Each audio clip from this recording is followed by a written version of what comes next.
घोरासुर का वध। मार्कंडेय बोले, तब शत्रु के नगरों को जीतने वाला महावीर भयानक पराक्रमी घोर क्रोधित होकर बहुत सी भयंकर करोड़ों सेनाओं के साथ और हाथी घोड़े रथ से युक्त शत्रुनाशक सेनापतियों से घिरकर उस भयानक नदी को पार कर आ पहुंचा। उसने 18 भुजाओं वाली प्रचंड चंडिका को देखा। तब सभी लोगों का नाश करने वाला युद्ध प्रारंभ हुआ। घोर ने चंडिका को चारों ओर से छाप लिया, जैसे सूर्य कोहरा ढक देता है। हे मुनि श्रेष्ठ, ये देखकर आकाश में स्थित देवता हाहाकार करने लगे। तब भयानक पराक्रम वाली भगवती चंडिका क्रुद्ध हो उठी। उन्होंने युद्ध करने के लिए आए उन सभी दैत्यों का निवारण कर दिया और देवों तथा दैत्यों सभी के लिए प्रचंड शौर्य वाली चंडिका कठिनाई से देखी जाने वाली हो गई। मध्याह्न के समय जिस प्रकार सूर्य अपने प्रखर तेज के कारण देखा नहीं जा सकता, उसी प्रकार चंडिका शोभायमान हुई। महावीर घोर ने भी सभी सेनाओं सहित बाण वर्षा कर प्रचंड पराक्रम वाली चंडिका को आच्छादित कर दिया, जैसे जल वर्षा द्वारा मेघ मेरु पर्वत के शिखर को ढक देते हैं। शत्रु शक्ति नाशक घोर ने ऐसी ही बाण वर्षा की। तब हे ब्रह्मन, उन चंडिका ने सभी बाणों को नष्ट कर दिया और पुनः आने वाले उन सब बाणों को चक्र द्वारा टुकड़े टुकड़े कर दिया।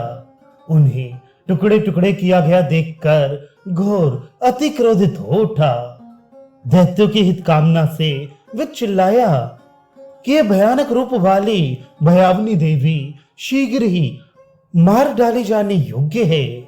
हे मुनि, घोर के इस बात को सुनकर भयानक मुख वाले सभी दैत्य योद्धाओं ने उन देवी को चारों ओर से घेर लिया। उस समय युद्ध में दानव अग्नि चक्र की प्रतिमा के समान दिखाई देने लगे। तब प्रचंड पराक्रम वाली चंडी ने क्रुद्ध होकर उन सभी दैत्यों को उसी प्रकार विदीर्ण कर डाला, जैसे सूर्य कोहरे को नष्ट कर देता है। भयानक स्वरूपा महाशक्ति वाली वे चंडिका देखने में कष्ट प्रदा हो गई। मध्याह्न के सूर्य के समान वे शोभा पाने लगी। महाभयानक भीषण पराक्रमी घोर भी पुनः क्रोधित होकर बहुत से वीरों के साथ युद्ध के लिए निश्चय करके आया। उसने अपने धनुष को फैलाकर बाणों को शीघ्रता से लेते हुए महाबलशालिनी देवी महामाया को उनसे भींग दिया। तब देवी चंडिका भी क्रोधोन्मत्त होकर उन बाणों को पकड़कर उनके दो दो टुकड़े कर बारंबार इधर उधर फेंकने लगी। हे श्रेष्ठ द्विज, महाशूर घोर ने पुनः सर्व विष के समान घातक बाणों को फेंककर उन चंडिका के हृदय को बेधा। तब भगवती ने क्रुद्ध होकर अतुल तेज वाले चक्र द्वारा सर्व विष के समान उन सभी बाणों के टुकड़े टुकड़े कर दिए।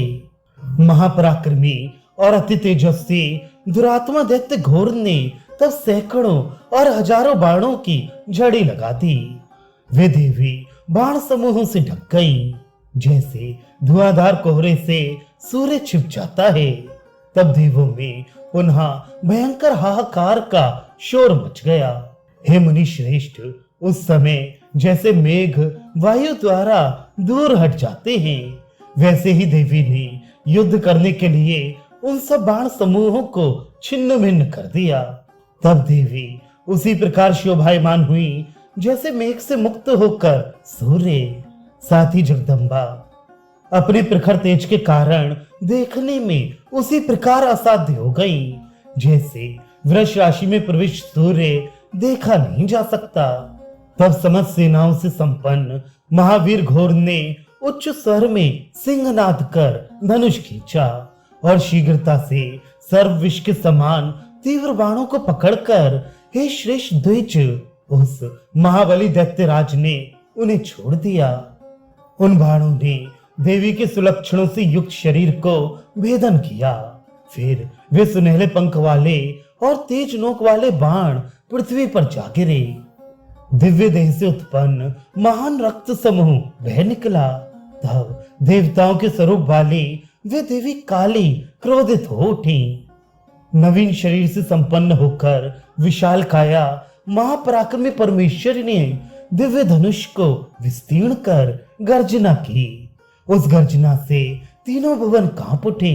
साथ ही उन्होंने पर्वत पर मेघ जैसी बाण वर्षा की।